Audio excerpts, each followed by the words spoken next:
problema real, porque la discriminación y la violencia son reales en el Perú. Pero usar eso para tapar la obligación que tú tienes de ser transparente con la ciudadanía, creo que es muy bajo para quien ejerce por primera vez como mujer la presidencia de un país que tiene muchos desafíos, ¿no? Presidenta tuvo, entre otras expresiones, ¿sabes? Porque ella le mandó un mensaje a quien todo el mundo piensa que es Alberto Tarola, ¿no? Porque dijo, yo no estoy detrás del lobby, quien vendió la historia de los relojes lo sabe porque me conoce, porque no soy corrupta ni ladrona. Pero lo que es cierto es lo que está pasando, es que lo que está pasando corresponde o no corresponde constitucionalmente, Beatriz. A ver, habría que decir, Nicolás, para quienes te siguen, que hay que recordar que la investigación que se está haciendo a la presidenta tiene un antecedente, y es el caso del expresidente Pedro Castillo. La resolución judicial que autoriza todo lo que pasó el fin de semana señala claramente que cuando Castillo era presidente ya se había establecido que a los presidentes no los puedes acusar, pero sí los puedes investigar, y que dentro de la investigación puedes hacer una serie de diligencias. Es más, el juzgado lo que dice es, no fue solo mi decisión, sino que la Corte Suprema en segunda instancia, cuando en su momento Castillo apeló, la Corte Suprema ratificó ese criterio. Entonces, el presupuesto de todo lo que estamos viviendo es, ya cuando tuvimos un presidente anterior, discutimos por primera vez si esto se podía hacer o no, lo discutió un juzgado, dijo que sí, esto subió en segunda instancia a la Corte Suprema, que dijo que estaba muy bien. Entonces lo que estamos viendo es la continuación de eso mismo. En una misma situación, el mismo derecho se aplica. Eso sería como una primera idea de base, ¿no? Y lo segundo que creo que hay que tener presente, Nicolás, para todas las personas que te siguen, es que el juzgado lo que ha hecho es valorar un pedido fiscal porque consideraba que había una urgencia en acceder físicamente a los relojes para obtener el número de serie. Me explico, la resolución tiene 40 páginas, ¿ya? Lo que dice es, la Fiscalía me ha señalado que yo tengo que tener, para rastrear el seguimiento de los relojes, el número de serie.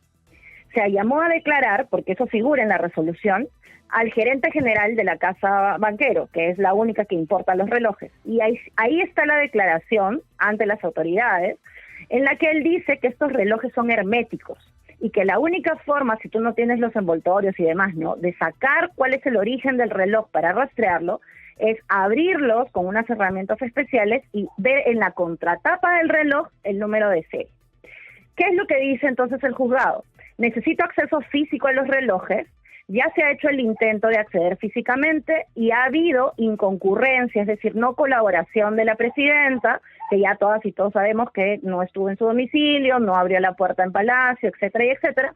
Y entonces lo que dice el juzgado es, hay peligro en que este tiempo que pase dilate más el acceso a algo que es indispensable, porque la Fiscalía no puede investigar si no sabe cuál es el número de serie de los relojes. No puede trazar su recorrido, quién los compró e investigar si hay enriquecimiento ilícito, si hay omisión de declaración jurada. No lo puede saber, está atada de mano si no sabe el DNI del reloj, que es un número de serie. Claro. Entonces, por esas consideraciones es que la resolución judicial hace un balance y dice, ya no solamente que está bien investigar, sino que yo considero que es necesario, así dice, hay un examen de necesidad, se considera necesario allanar, inclusive, si es que no hay cooperación, porque ya no había habido cooperación unos días antes, por la fuerza, el acceso a los domicilios, o en este caso al Palacio Presidencial, para que tú puedas acceder a los relojes, ¿no?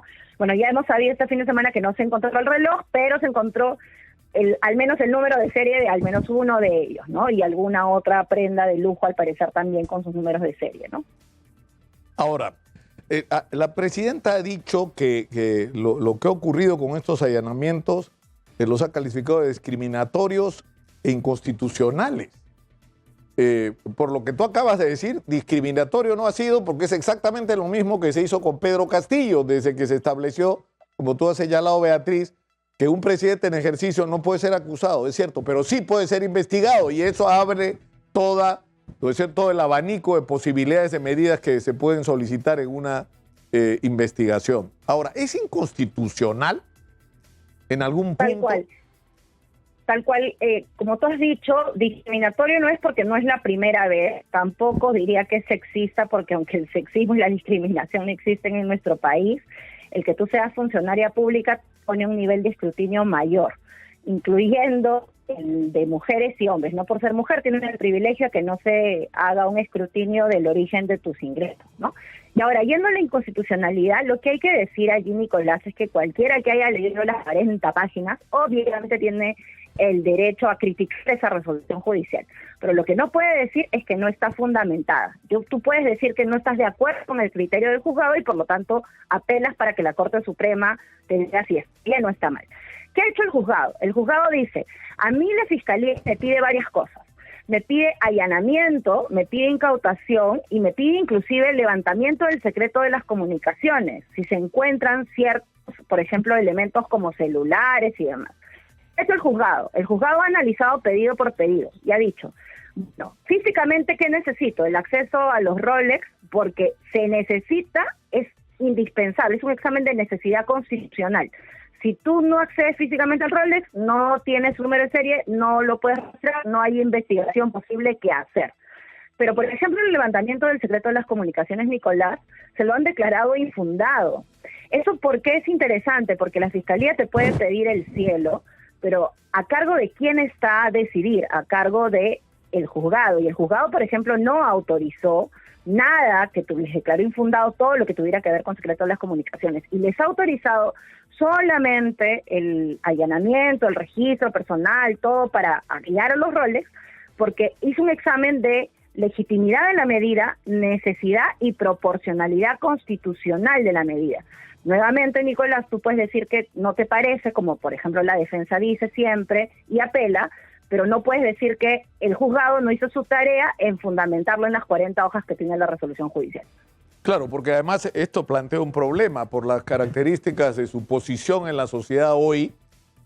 Intervenir las comunicaciones de la Presidenta de la República no solamente te puede proporcionar información sobre el tema puntual del Rolex, sino incluso puede incluir información que pueda hasta comprometer la seguridad nacional o decisiones de Estado que no pueden ser conocidas públicamente, ¿no es cierto? Bueno, digamos, si estuviéramos en un Estado constitucional normal, ¿no? Pero... Claro, de hecho el juzgado lo que dice es en la línea de lo que tú vas, lo que dice es, si se incautan USBs, laptops, celulares y demás, ¿cuál es la conexión entre eso y obtener el origen de los Rolex? Si el origen de los Rolex lo puedes saber con el número de serie, entonces no es necesario levantar el secreto de las comunicaciones. ¿Qué sí es necesario? Acceder físicamente al Rolex. Y por eso es que sí se autoriza el allanamiento con fines de incautación. Entonces creo que se ve la diferencia. La Fiscalía te puede pedir muchas cosas porque tú puedes tener muchos medios para poder llegar a ver el origen de esos bienes lujosos. Pero lo que dice el juzgado es, yo totalmente te autorizo lo que es estrictamente necesario. Lo estrictamente necesario es tener el número de serie de esos relojes. Bueno, lo tienes que hacer destapándolos si los encuentras, o como se ha hecho ahora, encontrando la cajita donde están todos los números de identificación, ¿no? Ahora, hay un problema que tiene Dina Boluarte, porque ella ha dicho en su defensa que estos eran artículos de antaño, y ya quedó claro que no eran de antaño. Incluso en algún momento ha dicho que tenía que ver con ahorros familiares, y está claro que esto tampoco es cierto, porque algo que se ha podido conocer por la declaración del señor Héctor Banquero, por lo menos es lo que han reportado algunos medios, es que es el propietario de la casa, que no fue ella la que compró ni el reloj cuya serie ha sido encontrada, cuyo certificado ha sido encontrado en su casa, ni la joya. Es decir, ni el brazalete, que es un brazalete, dicho sea de paso, que se calcula menos de $5,000 no cuesta. O sea que ya estamos hablando, si vamos sumando, vamos, aparte de los otros 3 relojes que ha mostrado Cuarto Poder, que sí es cierto, estamos hablando de solo en relojes y joyas, cifras que fácilmente podrían llegar a los $100,000, ¿no? Pero... sí, tal cual. Claro, pero a lo que voy es a lo siguiente. ¿Qué consecuencias puede tener que ella haya dado información falsa? O sea, no lo ha hecho formalmente ante una instancia del Ministerio Público, un juzgado, ¿no es cierto? ¿Cómo se valora eso? Es decir, muy bien. No nos ha dicho la verdad, nos ha mentido, ¿no? A lo que queda claro ahorita es que nos ha mentido.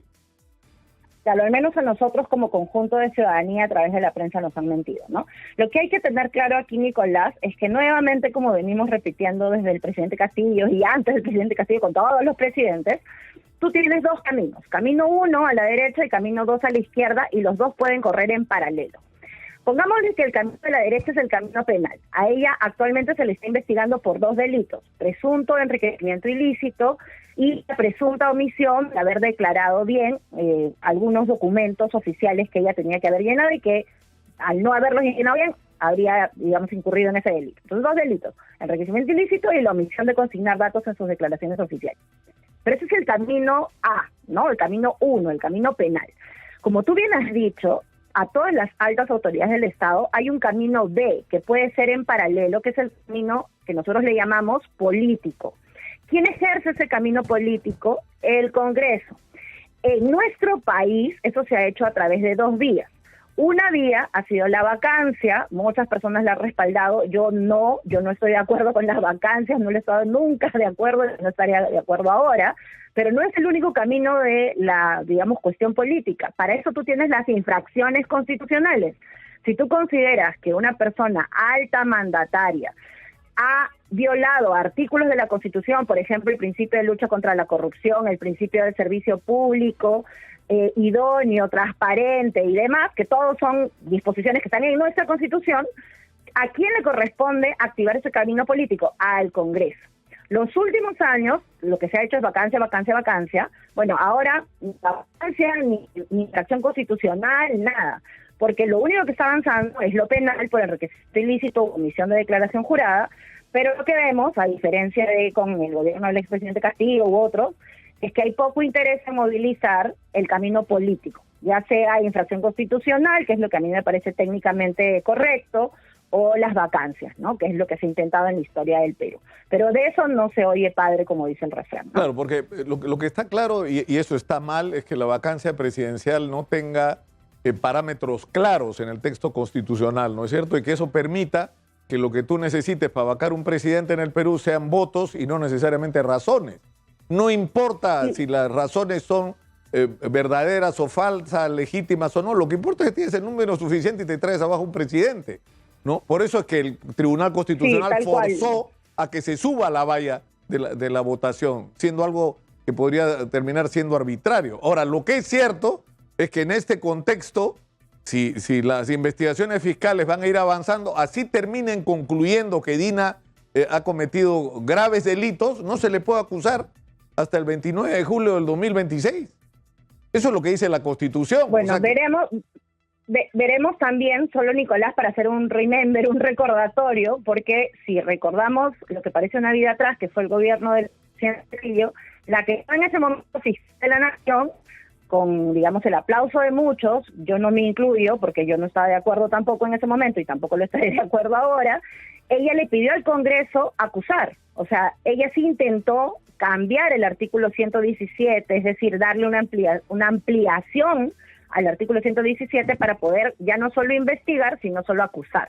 Entonces, se mandó esto al Congreso justo los días previos al golpe de Estado que dio el expresidente, ¿no? Fue más o menos como en noviembre, si recuerdan, pero ya el expresidente, digamos, decidió patear el tablero, claro, ¿no? Él le resolvió el problema a sus enemigos solito. Exactamente, entonces hoy día veremos si se intenta hacer siquiera lo mismo, ¿no? Más allá de la discusión jurídica, el doble rasero de razonamiento jurídico y político, bueno, creo que salta a la vista, ¿no? Finalmente, el uso de este argumento no tiene que ver con temas constitucionales, ¿no? De que esto es sexista, que porque es la primera presidenta mujer en 200 años, es por eso que la atacan. O sea, sinceramente, o sea, nadie en su sano juicio podría tomar esto como serio, ¿no? O sea, esto no tiene nada que ver con que sea mujer, hombre, ahí, Nicolás, o lo que quiera. Sí, ahí yo quisiera decir que particularmente me indigna. Yo soy una abogada que ha hecho muchos años de su vida defendiendo derechos de las mujeres y visibilizando la discriminación por razones de género. Y me da cólera que se justifique la falta de transparencia de quien está en la función pública y tiene que rendirle cuentas a la ciudadanía, como tú bien has dicho, sea hombre o mujer, con un problema que es real. La discriminación y la violencia existe en el mundo privado, en el mundo público, hoy en nuestro país y en el mundo. Pero eso no significa que la señora que está en una posición, que es nuestra presidenta actualmente, no tenga que explicar sus acciones y sobre todo su patrimonio ante la ciudadanía. Ahí hay que aplicar un estándar constitucional, Nicolás. Quien está en la función pública, sí, por supuesto, tiene derecho a la privacidad, pero tiene un estándar de privacidad e intimidad diferente que el que tenemos las personas que no estamos en la esfera pública, en la función pública. Inclusive personas que son de relevancia pública, ni siquiera en la función pública, no sé, cantantes, futbolistas, deportistas, voleibolistas, artistas, tienen un estándar diferente de protección de su intimidad. Bueno, con mayor razón, quien ejerce la función pública y está en cargos públicos y que podría, además, en el incremento de su patrimonio, reflejar alguna irregularidad que tenga que ver con actos de corrupción, ¿no? Entonces, usar un problema real, porque la discriminación y la violencia son reales en el Perú, pero usar eso para tapar la obligación que tú tienes de ser transparente con la ciudadanía, creo que es muy bajo para quien ejerce por primera vez como mujer la presidencia de un país que tiene muchos desafíos, ¿no? Muchas gracias por atendernos. Ha sido muy gentil, Beatriz. Beatriz Ramírez, especialista en temas constitucionales y otros, ha estado con nosotros. Un abrazo, buenos días.